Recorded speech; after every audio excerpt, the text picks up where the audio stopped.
다만 이제 국회의장 문제가 굉장히 이제 난감할 겁니다. 난감하다는 생각이 드는 게 이제 우리 이제 당원들이라든가 지지자들은 추미애 의원이 했으면 좋겠다라는 생각을 대부분이 가지고 있을 겁니다. 근데 이게 현실이 만만치 않아요. 현실이 만만치 않은 게 추미애 장관이 계보 정치를 안 했단 말이야. 계보 의원이 없어요. 그러다 보니까 이게 좀 사실 제가 늘 말씀드리지만은 뭐 지난번 박근혜 탄핵 때 여러분들이 지금은 싫어하셔도 어쩔 수 없습니다만은 정세균 국회의장이 정말 큰 역할을 했습니다. 정말 큰 역할을 했습니다. 그때 김무성 의원하고 박지원 의원이 박근혜 탄핵 가능하다라는 이야기를 가지고 왔을 때 민주당에서 신뢰를 못했어요. 민주당의 그 당시 지도부들이 과연 이게 가능할까? 신뢰도 못하고 그 상황을 어떻게 끌고 가야 될지 우왕좌왕했어요. 근데 그거를 박지원이 그 당시 국민의당이고 김무성이 새누리당인데 이 두 사람 의견을 믿고 탄핵 가능하다라고 끌고 나간 게 정세균 국회의장이었어요.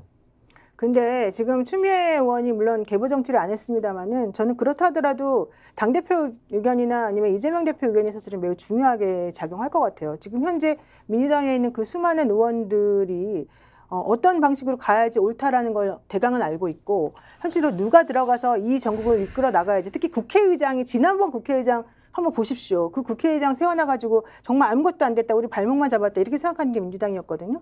그렇다면 아무리 추미애 의원이 뭐 계보 정치를 안 했고 국회의원들로부터 인기가 없다 하더라도 제가 봤을 땐 추미애 의원만큼 국회의장 감이 없어요. 제 개인적인 생각으로. 저도 동의하는데. 그래서 그렇다면 현실적으로 당대표가 누구든 혹은 뭐 원내대표가 누구든 이재명 대표의 생각이 어떤가 이런 것들을 좀 중심적으로 계산해 보면 그렇게까지 복잡하고 어려울 것 같지는 않아요. 자, 좀 더 나가겠습니다. 진짜 제대로 말씀드릴게요. 이 부분은 당위를 이야기하시는 거고 저도 동의해요. 추미애 장관이 국회의장하면 제일 잘하실 거예요. 제일 잘 건데 당위를 이야기하는 거고 저는 현실을 이야기하잖아요. 그러니까 저도 현실을 얘기하는 거예요. 당내 상황의 현실을 이야기하는 건데 당대표가 국회의장에 대해서 의견을 낸다. 불가능합니다. 겉으로 내지 않죠, 당연히. 자, 이제 속으로도 못 내면 그 상황을 모르셔서 원내 상황을 모르셔서 하는 이야기인데 그거는 자기 국회의장과 관련된 얘기를 하는 건 아니니까 제가 조금 더 진도를 나가겠습니다. 자, 그렇게 해서 아주 강력한 제1야당 민주당이 거듭나는 상황이 됐고 리더십은 이재명 당대표 쪽으로 모일 수밖에 없다. 자, 그러면 이재명 당대표의 재판과 관련된 부분 지금 이번 선거 전에도 몇 차례나 불려가서 선거운동을 할 수 있다 없다 했는데 재판부가 무조건 나온다 안 나오면 긴급 뭐 구인하겠다 뭐 이런 것까지 했지 않습니까? 자, 이번에 이 총선 결과가 이재명 당대표와 관련된 재판에도 영향이 있다 없다 어떻게 보십니까? 박 교수는? 그럼 저는 잘 모르겠어요. 잘 모른다. 자, 법조인으로서는 어떻습니까? 지금 판사가 영향이 당연히 있을 거라고 봅니다. 영향이 당연히 있다. 그럼 어떻게 영향이 있습니까? 그러면 횟수를 줄여주는 것이 아니라 사건의 구성 자체에 대한 판단을 재판부가 좀 달리할 수도 있다. 어차피 이 사건이 뭐 올해 안에 끝날 것 같지는 않고요. 이재명 당대표에 대한 재판 같은 것들이. 그리고 현재 지금 일주일에 3번씩 하면서 물론 많이 이제 힘들긴 하고 있습니다만 법리적으로 따져보거나 이런 게 따져봤을 때 좀 의문점들이 많이 있는 부분들이 있거든요. 근데 판사님들이 물론 이제 본인이 나름대로 가지고 있는 증거나 이런 것들을 가지고 판단하겠습니다만은 똑같은 증거라 하더라도 이걸 A 관점에서 보느냐 B 관점에서 보느냐에 따라서 많이 달라지는 게 형사적인 재판의 결과물이고 물론 민사도 마찬가지입니다만 형사는 특히나 더 그래요. 댓글이 마음에 안 들어서 출연을 안 할래. 현실을 이야기해줘도 안 듣고 꼭 자기 이야기들만 해. 그러니까 그런 거 올려라고 댓글창이 있는 거니까 어쨌든 그 이야기는 지금 할 게 아니고 지금 말씀하신 건 이제 재판에 영향이 있는 영향 그래서 당연히 받을 수밖에 없는 거고 여러분들이 왜 이제 물론 지금 현재 그 재판부가 그렇다는 뜻은 절대 아닙니다만 판사님들도 그런 여론이나 이런 상황들에 대해서 민감합니다.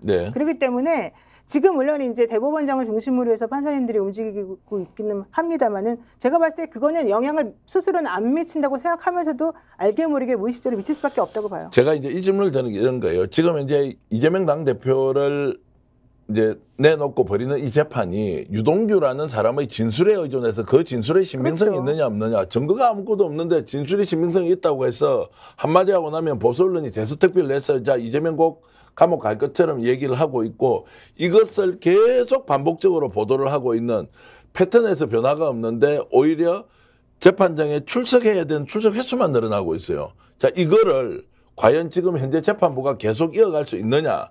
검찰에서 아무리 주장하더라도 제가 봤을 때는 그렇게 하기 어려울 것이다. 그들도 사람이기 때문에 이것이 균형과 그리고 상식과 법리에 대한 부분들을 이렇게 한 사람을 죽이기 위해서 그리고 피선거권을 가지고 출마한 사람을 기어코 총선 전에 나오라고 한 이 행위에 대해서 정말로 대한민국 대다수의 판사가 동의하고 있는 내용입니까?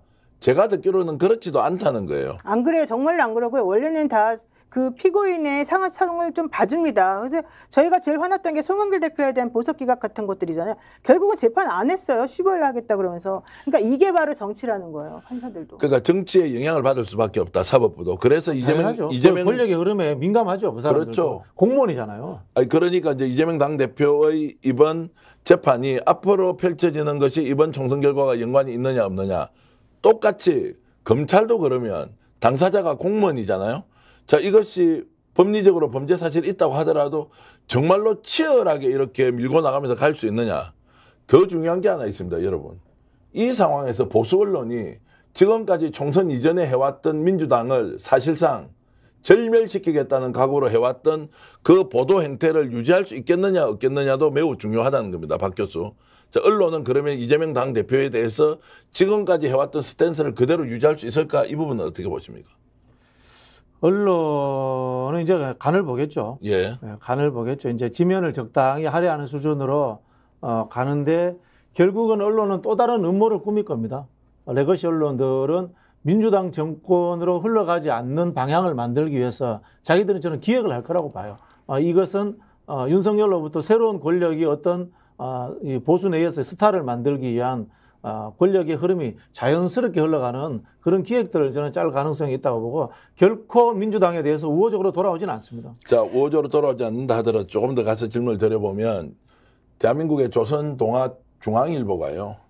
총선 한 달 전에 한동훈을 띄우기 시작하면서 윤석열 대통령을 집중적으로 공격을 했습니다. 그 전에 이준석도 띄워봤죠. 그렇죠. 네. 그런데 지금 한동훈이 날아가 버렸습니다. 네. 자, 그러면은 윤석열 대통령이 다시 돌아가기도 그렇고 네. 한동훈을 소환하기도 어렵고 그러면 조금 전에 얘기했듯이 보수 언론이 기획을 한다면 누군가를 다시 띄워야 될 텐데. 그렇겠죠. 그럼 홍준표를 띄웁니까? 나경원을 띄웁니까? 뭐 그걸 알 수 없죠. 아직까지는 못 알 수가 띄우고. 없죠. 자, 그건 보세요. 알 수 없죠. TV조선에서 그러나 오늘 민주당 후보들을 띄우지는 않습니다. 아니, 당연하죠. 그렇지만 예. TV조선에서 오늘 나온 얘기가 있어요. TV조선의 윤정훈 앵커라는 분이 앵커 칼럼에서 예. 이런 얘기를 했답니다.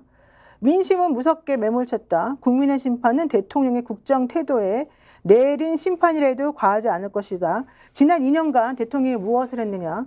집권 여당을 대통령당으로 만들려고 대표를 연달아 내몰고 주저앉혔고 합당 파트너를 국정의 적으로 몰았으며 총선을 앞두고 추대된 여당 비대위원장 사퇴를 요구했고 밖으로는 야당과 야당 대표를 철저히 외면했다. 청문 보고서 없이 임명을 밀어붙인 장관만 18명이다. 김건희 여사 명품백 사건을 아쉽다고만 하고 지나가려고 했다. 뭐 등등등 얘기가 있어요. 네. 자, 보세요. TV조선이 어떤 곳입니까? 그동안에 한 번도 이런 식으로 얘기했던 적이 없었던 곳인데 이제 드러내놓고 이런 얘기를 하기 시작해요. 물론 저는 박진영 교수님 말이 맞다고 생각해요. 뭐 나중에 누군가를 지금 내세우려고 한다 하더라도 현실적으로는 지금 어쨌든 간에 간을 보고 뭔가 좀 바꾸는 모양새를 취하려고 할 수밖에 없는 구조가 되는 거예요. 그래서 저는 언론의 보도 행태를 보면서 총선 지난 지 이틀 됐는데요.